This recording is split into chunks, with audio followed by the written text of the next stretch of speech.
मुंबई में शिवसेना के national executive की मीटिंग खत्म हो गई है। शिवसेना की नेशनल एग्जीक्यूटिव की यह मीटिंग शिवसेना भवन में हुई। मीटिंग में उद्धव ठाकरे की क़यादत पर भरोसा जताया गया। इस मौके पर उद्धव ठाकरे ने कहा कि कोई और बाला साहब का नाम इस्तेमाल नहीं कर सकता। बागियों के खिलाफ कार्रवाई का फैसला भी उद्धव ठाकरे करेंगे। वहीं संजय राउत ने कहा कि हम लड़ेंगे और जीतेंगे।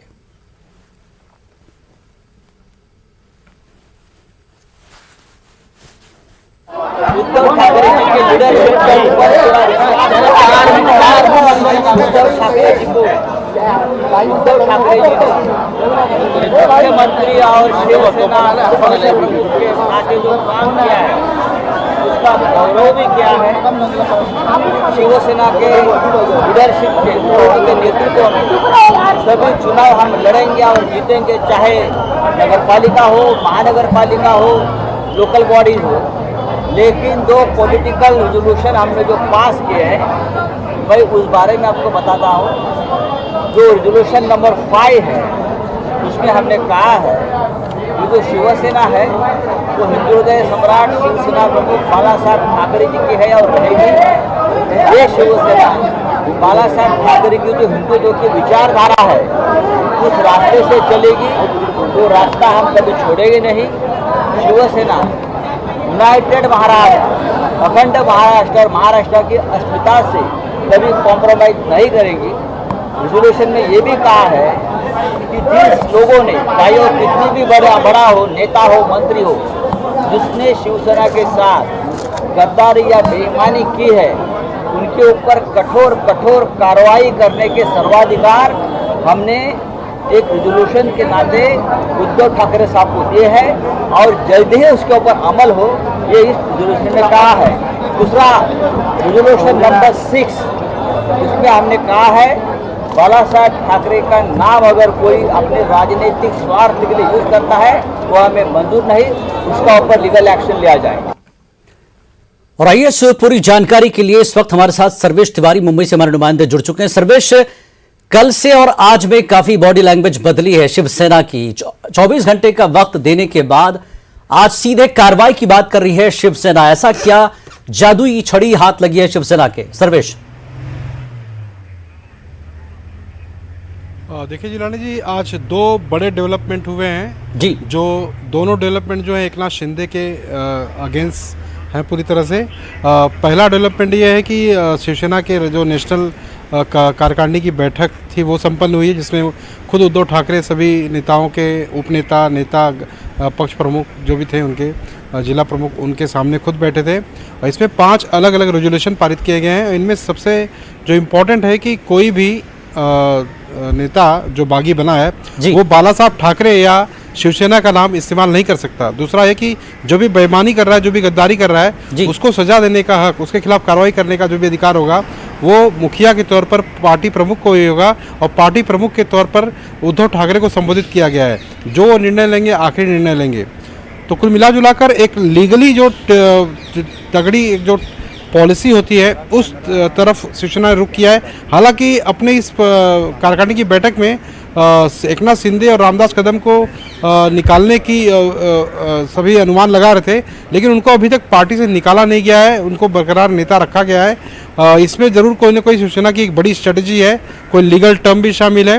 और दूसरी एक जो बड़ी डेवलपमेंट आज ये हुई है कि विधानसभा की तरफ से जो सुनील प्रभु जो नेता बनाए गए थे विप के, वहाँ से एकनाथ शिंदे जो 16 विधायकों को निलंबन का जो पत्र शिवसेना की तरफ से जारी किया गया था, सबसे पहला जो पत्र है वो एकनाथ शिंदे को जारी किया गया है और उन्हें सोमवार की रोज देर शाम 5:30 बजे करीब हाजिर रहने के आदेश दिए गए हैं। जी जी। एक तरफ जिस तरह से आप कह रहे हैं कि एकनाथ शिंदे पार्टी बना सकते हैं और ये कहा जा रहा है कि शिवसेना बाला साहब इस तरह से कोई नाम होगा, और यहाँ उद्धव ठाकरे कहते हैं कि ना तो पार्टी का नाम इस्तेमाल किया जा सकता है और ना ही बाला साहब का। अब सवाल यह कि डिप्टी स्पीकर को लेकर भी अभी बातें हो रही कि वो कोई कार्रवाई नहीं कर सकते, इस तरह की कोई ऐसा जो है चीज़ पारित नहीं कर सकते हैं। एक तजाद है, एक टकराव नजर आ रहा है। तो अब कानूनी लड़ाई किस तरह से लड़ी जाएगी? देखिए, डिप्टी स्पीकर को जो बर्खास्त करने की वो मांग कर रहे थे, उन पे अधिकार नहीं है।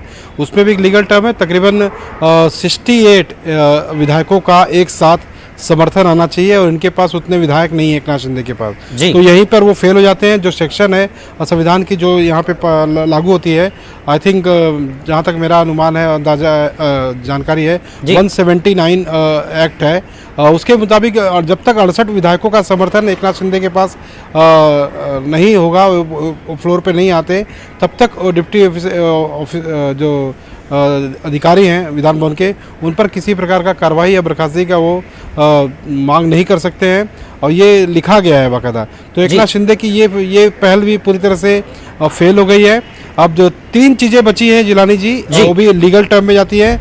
या तो ये मुंबई एकनाथ शिंदे अपने तमाम विधायकों के साथ पहुँचें और साबित करें कि वो उनकी एक पार्टी है अलग, या किसी पार्टी के साथ वो शामिल हुए हैं, और या किस पार्टी के साथ जाना चाहते हैं बहुमत के साथ, वो साबित करें। अगर वो साबित करते हैं तो यहाँ पर भी अगर विधान भवन में अगर वो फेल होते हैं तो उन्हें इसके बाद राज्यपाल के पास जाना पड़ेगा, गवर्नर के पास, और राज्यपाल के पास जाने के बाद भी तमाम जितने भी उनके समर्थक विधायक हैं, उनके सिग्नेचर देखने के बाद भी गवर्नर के सामने उन्हें रूबरू भी प्रेजेंट होना होगा। बिल्कुल, उनकी जो सामने जो शरीर होगी, जो बॉडी होगी, वो भी सामने प्रस्तुत करनी होगी, और ये भी चेकआउट किया जाएगा ये सिग्नेचर वाकई उनके हैं कि नहीं। बिल्कुल, लेकिन एक चीज और भी आ रही है, अभी संजय राउत ये कहते हैं कि जो बागी लीडर वहां पर हैं, उसमें से 10 लीडरों से बात हुई है, वो आएंगे तो 10 के 10 इधर आएंगे, और भी है। तो ये आंकड़ों का खेल हर दिन बदल रहा है, कितनी सच्चाई है? क्या यही एक वजह है कि अब कॉन्फिडेंस हो गई है शिवसेना उद्धव ठाकरे के बागी लोग वाकई वहां जबरदस्ती रखे गए हैं? जिलानी जी, ये बात जो आपने सवाल किया है, ये सवाल महाराष्ट्र के कई राजनीतिक जानकार भी बड़े जोरों में इस बात की चर्चा है, क्योंकि जब शिंदे अपने साथ गए थे तो तकरीबन उनके साथ 26 से 27 विधायक थे। उसके बाद कुछ विधायक जब मुंबई में वर्षा स्थान पे थे, मातोश्री पर थे, उद्धव के साथ कई जगह मौजूद थे, वो एक एक करके विधायक वहाँ पे एकनाथ शिंदे के पास गए। जैसे गुलाब राव पाटिल की बात करें, दीपक केसरकर की बात करें, दिलीप लांडे की बात करें, मंगेश कुडालकर की बात करें, तो ये लेट जो पहुँचे हैं उनको लेकर एक कयास लगाया जा रहा है कि वहाँ पर शामिल होने ज़रूर गए हैं, लेकिन जैसे मुंबई लौटेंगे हो सकता है कि ये पलटी मार जाएँ। तो 11 नहीं, कम से कम 18 से 19 ऐसे विधायकों का जिक्र विनायक राउत जो शिवसेना की शीर्ष नेता है उन्होंने अपने ट्वीट में भी किया था कि 19 से 21 विधायक जो है शिवसेना के समर्थन में, जो उन्हें फ़ोन पे कांटेक्ट कर रहे हैं कि हम वापस दोबारा आपके पार्टी में रहेंगे हम। जी, तो सर्वेश, आपकी आवाज़ हम तक नहीं पहुंच पा रही है। और दूसरी चीज़, अगर आप मुझे सुन पा रहे हैं तो इस वक्त सूरत हाल मुंबई में क्या है? 144 लगा हुआ है, और जो बागी लीडर हैं उनके दफ्तर, उनके कुछ ठिकानों पर जो है तोड़फोड़ हो रही है। तो लॉ एंड ऑर्डर की सिचुएशन इस वक्त क्या है?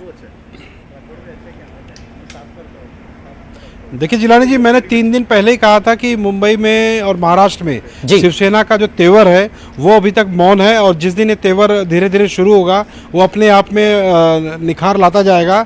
लेकिन अभी भी शिवसेना का वो तेवर जो छगन भुजबल के वक्त, नारायण राणे के वक्त, गणेश नाइक के वक्त दिखा था, वो तेवर अभी तक पूरी तरह से खुला नहीं है।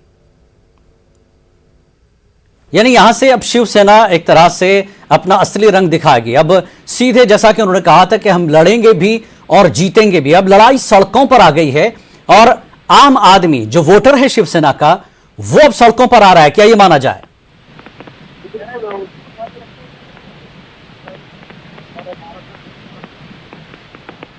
सर्वेश, डीजी साथ ही मुंबई पुलिस कमिश्नरात कल ही एक्चुअली सभी को अल्टीमेटम दिए गए। सभी पुलिस अधिकारियों के, महाराष्ट्र के जितने भी प्रमुख हैं, सभी अधिकारियों को कल ही अल्टीमेटम दिया गया था कि सभी लोग अपने अपने शहर में, जिलों में अलर्ट रहें। और आज जिस तरह से मुंबई से महाराष्ट्र में कई जगहों पर अलर्ट दिखाया गया है, बता दिया गया है कि कहीं पर भी कोई किसी प्रकार कोई घटना न घटे, इसको लेकर पुलिस सचेत रहे। मुंबई में विशेषकर धारा 144 लगा दी गई है, उसको ध्यान में रखते हुए कि किसी प्रकार की कोई हादसे ना हो, कोई बड़े घटना न घटे, उसको लेकर। जी, बहुत बहुत शुक्रिया सर्वेश इस पूरी जानकारी की। आप नजर बनाए रखें, पल पल जो है मामला महाराष्ट्र में तस्वीर बदल रही है हर थोड़े वक्फे के बाद। और अब आइए रुख करते हैं, आइए सुनते हैं इस मामले पर सियासी लीडरों का रद्दमल क्या कुछ है। 5 प्रस्ताव पारित हुए राष्ट्रीय कार्य समिति में, और इसमें अभिनंदन का प्रस्ताव था, और सबसे महत्वपूर्ण प्रस्ताव यह है कि माननीय उद्धव जी ठाकरे के साथ हम सब है, वही हमारे पार्टी प्रमुख है, और उनके ही आदेशानुसार शिवसेना आगे भी मार्गक्रमण करेगी। अभिनंदन का प्रस्ताव भी था दोनों को लेकर, माननीय उद्धव जी के प्रति और माननीय आदित्य जी के प्रति। और महत्वपूर्ण बात यह है कि माननीय शिवसेना और माननीय बाला साहब ठाकरे जी का नाम कोई भी इस्तेमाल नहीं कर सकता। देखिए, सभी का ये एक जोर से आग्रह था कि इनको पार्टी से निकाला जाए, नेता पद से निकाला जाए, मगर इससे ये सारे अधिकार हमने माननीय उद्धव जी ठाकरे को दिए। वो जो उचित समझेंगे वो निर्णय लेंगे। और महाराष्ट्र के वज़ीर दाखिला दिलीप वलसे पाटिल ने रुकन असेंबली एकनाथ शिंदे के बागियों के अहलखाना की सिक्योरिटी वापस लिए जाने के इल्जामात को मुस्तरद कर दिया है।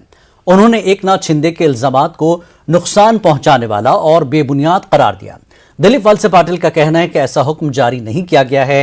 ख्याल है कि एकनाथ शिंदे ने ट्वीट और खत लिखकर बागी अरकान असेंबली के अहलखाना की सलामती के हवाले से तशवीश का इजहार किया था। उन्होंने सिक्योरिटी वापस लेने का रियासती हुकूमत पर इल्जाम भी लगाया था।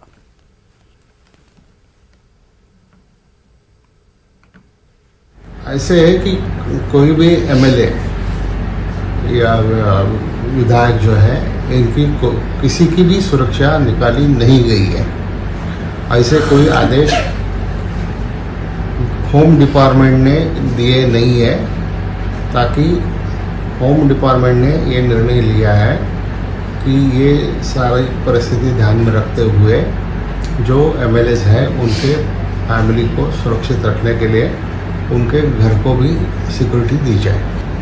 ऐसा है कि ये ऐसी चीज़ें जब भी होती है, जब भी हर टाइम आदेश देना ज़रूरी नहीं होता है। वहाँ का जो यूनिट प्रमुख है वो पुलिस कमिश्नर पूना, वो उसके बारे में ध्यान रखेंगे।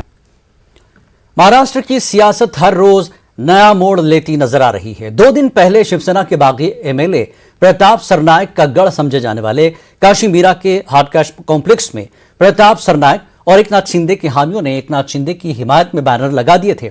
आज उसी जगह पर उद्धव ठाकरे की हिमायत में बैनर लगे हुए हैं। बैनर पर साफ साफ लिखा कि अगर 55 में से 54 अरकान असेंबली भी पार्टी छोड़ देते हैं तो हम शिवसेना में ही रहेंगे।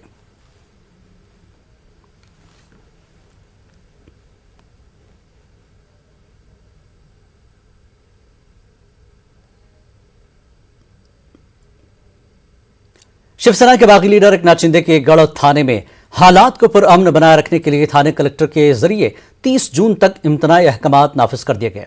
यहां लाठी, असलहा, पोस्टर जलाने, पुतला जलाने, किसी भी किस्म का असलहा ले जाने पर पाबंदी आयद कर दी गई। शहर में किसी तरह की कोई गाने बजाने या नारेबाजी करने या ऐसी किसी भी तरह की इजाजत नहीं होगी।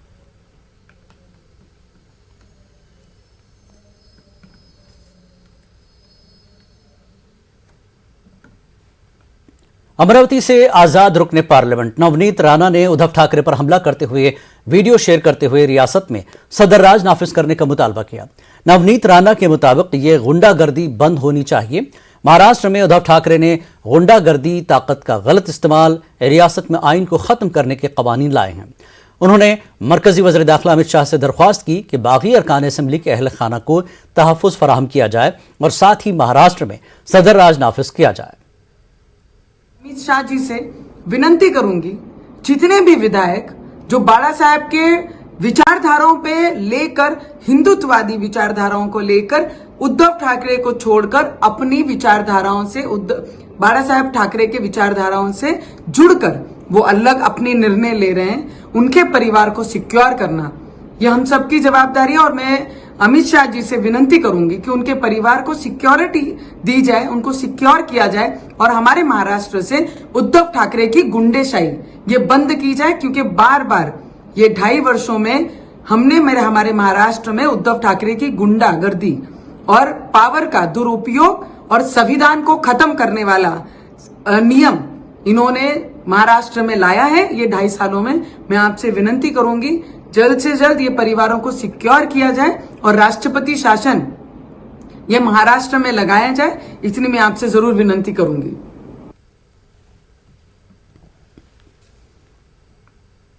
ते कायम महाराष्ट्रामध्ये ठेवली जाणार याची मला स्वतःला खात्री आहे आणि त्याच्यामुळे मला असं वाटतं की याच्यामध्ये कुठलीही अडचण येणार नाही। आम्ही कोणीही पक्ष सोडलेला नाही आहे आणि त्याच्यामुळे जे काय आज महाराष्ट्रामध्ये चुकीचं वक्तव्य केलं जातंय आणि लोकांना रस्त्यावर उतरण्याची जी भाषा केली जाते ही भाषा चुकीची आहे. आणि त्याच्यामुळे मी सर्वांनाच आवाहन करतो, महाराष्ट्रातल्या तमाम जनतेला आवाहन करतो, सर्व शिवसैनिकांना आवाहन करतो की आपण रस्त्यावर येण्याची काहीही गरज नाही आहे. आपल्याला जे सांगितलं जातं ते आणि प्रत्यक्षातली वस्तुस्थिती ही वेगळी आहे आणि त्याचं तुम्ही निश्चितपणे ती समजून घ्याल. कुठल्याही परिस्थितीमध्ये बाळासाहेबांचा जो विचार आहे तो विचार पुढे नेला जाईल याची मी आपल्याला या. तो ये बागी ग्रुप के लीडर हैं, शिंदे ग्रुप के, जिसमें उन्होंने कहा कि 2/3 अक्सरियत उनके पास है। आगे बढ़ेंगे। मुंबई में बीजेपी के वसंत स्मृति दफ्तर में मुंबई के लीडरों की मीटिंग हुई। मुंबई में आइंदा इंतखाबात और शिवसेना से नाराज शिवसेना के काउंसलरों के हवाले से हिकमत अमली तय की गई। इसके साथ साथ बीजेपी हुकूमत साजी को लेकर खामोशी से इत्तेहादियों को एकजुट कर रही है। बीजेपी लीडर और महाराष्ट्र के साबिक वज़ीर आला देवेंद्र फडणवीस और आरपीआई सदर रामदास उठावले के दरमियान मीटिंग जारी है। मीटिंग मुंबई में वाक़ फडणवीस की रिहाइशगाह पर हो रही है। सिकंदराबाद रेलवे स्टेशन का एलिवेटर पिछले कई दिनों से खराब है, जिसकी वजह से मामर अफराद, खवातीन, बच्चों और भारी लगेज के चलने वाले मुसाफिरों को परेशानियों का सामना करना पड़ रहा है। एलिवेटर की मरम्मत का काम मुकम्मल नहीं हो सका, हत्ता कि इस मामले में ऑनलाइन शिकायत दर्ज कराने की कोशिश भी नाकाम हो गई है, क्योंकि ऑनलाइन फॉर्म में नुक्स है। लिहाजा शिकायत कुनंदा ने रेल मदद ऐप्स के नंबर पर व्हाट्सएप करके इस जानब सिकंदराबाद रेलवे इंतजामिया की तवज्जो मबजूल कराने की कोशिश की है। रेलवे इंतजामिया से एलिवेटर की मरम्मत जल्द से जल्द कराने की गुजारिश की।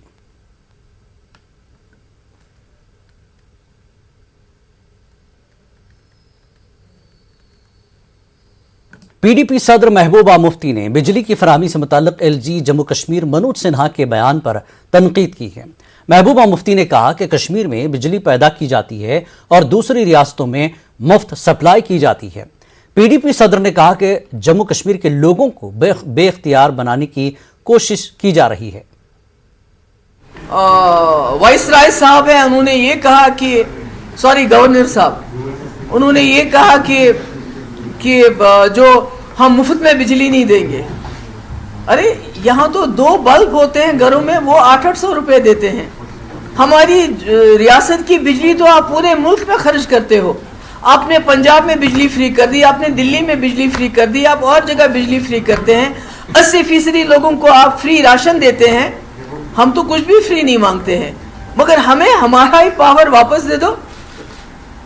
बजाय वापस देने के जो हमारा पावर आप लेते हो, आप कहते हो कि आप मुफ्त में बिजली आपको नहीं मिलेगी। तो मैं समझती हूँ कि ये चीज़ें इनको देख लेनी चाहिए कि हर हिसाब से कोशिश की जा रही है कि जम्मू कश्मीर के लोगों को जितना हो सके बेइख्तियार किया जाए, इनको डिसएम्पावर किया जाए।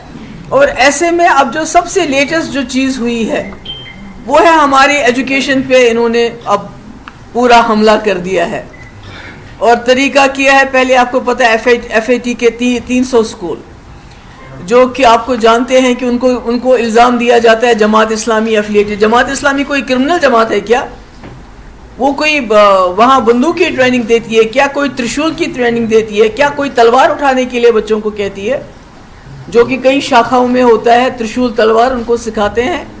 यहाँ तो मॉडर्न एजुकेशन देते हैं, वही सिलेबस है उनका जो दूसरे स्कूलों का है, मगर फ़र्क इतना है कि वहाँ पर जो गरीब बच्चे हैं हमारे, वो कम से कम फीस दे के वहाँ तालीम हासिल करते हैं। उनको बंद कर दो। उसके बाद जो हमारे स्कूल गवर्नमेंट लैंड में है उनको बंद कर दो। यानी कि हमारे लाखों बच्चे और हज़ारों की तादाद में हमारे जो स्कूल के टीचर हैं, they will be left helpless. तो करना क्या चाहते हैं? कहीं ना कहीं ये हमारे लोगों के जो बच्चों की तालीम उनसे छीनना चाहते हैं। माहिरीन सेहत ने अमरनाथ जी यात्रियों के लिए हिदायत जारी की है। यह हिदायत मुख्तलिफ ज़बानों में जारी की गई है। माहिरीन ने यात्रियों से कहा कि वो अपने आप को गर्म रखने के लिए जैकेट्स पहने और उन्हें यकीन दिलाया गया कि तमाम ज़रूरी तिब्बी सहूलियात उनकी निगहदाश्त के लिए तैयार हैं। Director health services Kashmir Mushtaq का कहना है कि इस साल यात्रा के लिए तिब्बी सहूलियात में इजाफा किया गया है और इंतहाई निगहदाश्त की सहूलियात भी दस्तयाब है। जो हमें लगा कि ठंड का भी एक हाइपोथर्मिया से भी प्रॉब्लम हो सकती है, ठंड के वजह से भी प्रॉब्लम हो सकती है। तो इसलिए हमारी रिक्वेस्ट सभी लोगों से यही रहेगी कि वो बिल्कुल गर्म कपड़ों के साथ आए, कि जो भी उनका लगे कि प्रॉपर ड्रेस में आए। बिल्कुल सपोज कोई बाहर से आता है जहाँ हाई टेम्परेचर है, उनमें टी शर्ट में आएंगे, ऐसा है। हमारा ये रिक्वेस्ट रहेगा कि वो बिल्कुल अपना पूरा ख्याल रखे, पूरा जो ड्रेस का है वो बहुत ज़रूरी है। और जो ऑन रूट उनको जो भी लगे कि अगर कोई सिम्टोमेटिक है, किसी को कोई तकलीफ लग रही है, को ही शुड अवॉइड। और हमारा यही रिक्वेस्ट रहेगा कि वो प्रॉपरली हमारे जो डॉक्टर्स है हर एक लेवल पे उनसे एडवाइस लेके आगे बढ़ते जाए। यही है कि स्लोली आगे जाना है। अगर उनको कहीं ब्रेथलेसनेस लगा कि हाई आल्टीट्यूड सिम्टम्स हर किसी को हो सकती है, उनमें माइल्ड जो डिजीनेस है, हेडेक है, या थोड़ा सा ब्रेथलेसनेस लगे, वो रेस्ट ले। रेस्ट के बाद वो आगे आहिस्ता आहिस्ता चले। बाकी हमारे मेडिकल एड सेंटर्स हर एक जगह है, ऑक्सीजन बहुत सारे एक जगह है। उनको लगे तो डॉक्टर को कंसल्ट करके वो आगे बढ़ते जाए। मध्य प्रदेश में आज जिला पंचायत इलेक्शन के लिए वोट डाले जा रहे हैं। पहले मरहले के लिए 26,900 पोलिंग बूथ बनाए गए, जिसमें से कुछ बूथ को हसास करार दिया गया। वोटिंग के दौरान मध्य प्रदेश के मोरेना में वोटिंग के दौरान हंगामे की खबरें आई। हंगामा करने वाले अफराद को पुलिस ने वोटिंग के मरकज से दूर कर दिया। हमारे नुमाइंदे ने हालात का जायजा लिया है। आपका प्रथम चरण शुरू हो चुका है। अंबार इलाके में पोरसा में, मुरैना के अंबा और पोरसा में मतदान हो रहा है। पुलिस और प्रशासन चाक चौक व्यवस्था रखे हुए, नज़र बनाए रखी हुई है। हालांकि छोटे मोटे जो आवारा तत्व घूम रहे हैं उन पर पुलिस कार्रवाई भी कर रही है कि मतदान प्रभावित ना हो। Additional SP doctor Rai Singh नरवीरिया जी साथ हैं, उनसे पूछें। सर, कुछ लोग ऐसे मिल रहे हैं जो असामाजिक तत्व हैं, घूम रहे हैं मतदान को प्रभावित करने, क्या कार्रवाई हो रही है और अभी तक कैसा रहा चुनाव? निश्चित तौर पर अभी सुबह से हम लोग जो है एडीएम साहब, हमारा पूरा फोर्स और हमारे थाना प्रभारी और राजपत्र अधिकारी सब लोग लगे हुए हैं। और जहां से भी इंफॉर्मेशन आ रही है तो वहां पे हम लोग जो जाकर के देख रहे हैं। अभी सुबह की स्थिति में हमने ये देखा कि प्रयास कर रहे हैं वोटर कि हम जल्दी वोट डाल लें। महिला वोटर भी हैं और तो धूप ना हो जाए उसके लिए थोड़ी सी लाइन लगी। बरवाई और जालौनी 2-3 गाँव हम जो बड़े बड़े यहाँ क्लस्टर्स थे, बदवरियापुरा, तो इनमें हमने ये देखा कि अभी जितनी जल्दी मतदान हो प्रयास ये कर रहे हैं। विशेष तौर पर महिलाएं ज़्यादा लंबी लाइन निकलेगी तो उनको बताया गया है कि इनको जल्दी करा दें महिलाओं को। और मतदान केंद्र के 100 मीटर और 200 मीटर के दायरे का जो अनुशासन है उसको पालन करने के लिए जो हमारे उम्मीदवार हैं, उनके समर्थक हैं, उनको हम जो है निर्देश दे रहे हैं कि भाई इसमें आप उनका पालन करें। अनावश्यक रूप से यहाँ मजमाना लगाएं। जिसको वोट करना है वोट करें, अपने घर जाए। शांति व्यवस्था बनाए रखने के लिए बहुत सारे जो है कानूनी प्रावधान है, उसमें हमने इनको आगाह किया है, बताया है। अगर उसका उल्लंघन करेंगे, शांतिपूर्ण ढंग से मतदान कराने में अगर कोई भी कानूनी व्यवस्था की स्थिति निर्मित करेगा, निश्चित तौर पर उसके खिलाफ सख्ती से कार्रवाई होगी। अभी कुछ जालौनी में एक बोलेरो में 4 लोग पकड़े जिन पे अलग अलग आइडिया थी, सामान्यतः मतदान को प्रभावित कर सकते थे, उन पर कार्रवाई हुई है। कुछ छोटे मोटे लोग जो वहाँ मतदान केंद्रों के पास एकत्रित हैं, उन पर कार्रवाई की जा रही है। ये उनको चेतावनी भी है। इलेक्शन अभी जो है कुछ लोग यहाँ के जैसे मान लीजिए ग्वालियर है, मुरैना है या अदरवाइज दूसरी जगह रह रहे हैं, यहाँ के मूल निवासी हैं, यहाँ मतदान करने आ रहे हैं। चूँकि 1 to 1 मतदान होता है, लोगों को पता रहता है, परिवार के, समाज के जो भी लोग हैं बाहर रहते हैं वो वोटिंग करने आ रहे हैं, तो उनके पास अगर बैड आईडी है तो हम उसको देख करके वोट करें वो और वोट। रामपुर में हुए लोकसभा ज़िमनी इंतखाबात के लिए वोटों की गिनती 26 जून को होनी है, जिसके लिए जिला इंतजामिया ने मुकम्मल तैयारी की है। लेकिन एसपी उम्मीदवार आसिम राजा ने इलेक्शन कमीशन से मुतालबा किया कि मुनसिफाना गिनती का इंतजाम किया जाए। कल रामपुर में जिस तरह मतदान हुआ ये आप सब लोगों ने देखा। जिस तरह लोगों की हड्डियां तोड़ी गई, उन पर डंडे बरसाए गए और मतदान स्थल तक जाने से उन्हें रोका गया। गली गली मोड़ मोड़ पर पुलिस खड़ी हो गई और लोगों को जाने नहीं दिया और मतदान को प्रभावित किया गया। ये बड़ा दुखद हुआ और ये इतिहास में एक अजीब व गरीब घटना है कि जब लोगों को अपने मताधिकार इस्तेमाल करने से रोका गया। अब मतगणना होना है। हमारी चुनाव आयोग से ये डिमांड है कि अगर निष्पक्ष मतगणना के इंतजाम में कोई देरी हो सकती है तो वो मतगणना के कार्य को आगे बढ़ा दें और कल के मतदान की पूरी घटना की भी निष्पक्ष जांच कराएं। लिहाजा 26 जून की मतगणना में कोई बाहरी हस्तक्षेप नहीं होना चाहिए। यही हमारी जिला प्रशासन से भी और चुनाव आयोग से भी डिमांड है। नुपुर शर्मा के बयान पर एहतजाज का सिलसिला जारी है। अजमेर में नुपुर शर्मा के खिलाफ मुस्लिम समाज की तरफ से खामोश जुलूस निकाला गया था और अब कल हिंदू समाज की जानिब से एक खामोश जुलूस निकाला जाएगा। कल हिंदू समाज की जानिब से नुपुर शर्मा की हिमायत में निकाले जाने वाले इस जुलूस को लेकर हिफाजती बंदोबस्त किए गए हैं, जबकि जगह जगह इजाफी पुलिस फोर्स भी तैनात की गई है। पुलिस का अलग अलग तरीके से व्यवस्था की गई है, मोबाइल पार्टियां और बीट्स और उसके साथ साथ जो फिक्स पिकेट्स हैं वो लगा के व्यवस्था की गई है और साथ साथ वीडियोग्राफी और ड्रोन से भी इस रैली को कवर किया जाएगा। और सभी से ये अपील है कि किसी तरह के भी इस शांति को बनाए रखें और कोई भी आपत्तिजनक या धर्म विरोधी या किसी तरह के नारे या इस तरह की कोई चीज़ नहीं लगाएं और जो गाइडलाइंस दी जा रही हैं उनकी पालना करें। मतलब बाहर से भी 3 कंपनियाँ RSC की मंगाई गई हैं और किसी भी अप्रिय घटना को रोकने के लिए पुलिस पूरी तरह से तैयार है और सभी से ये मेरी अपील है कि शांति बनाने में पुलिस का सहयोग करें। खबरनामे में फिलहाल इतना ही। आदाब।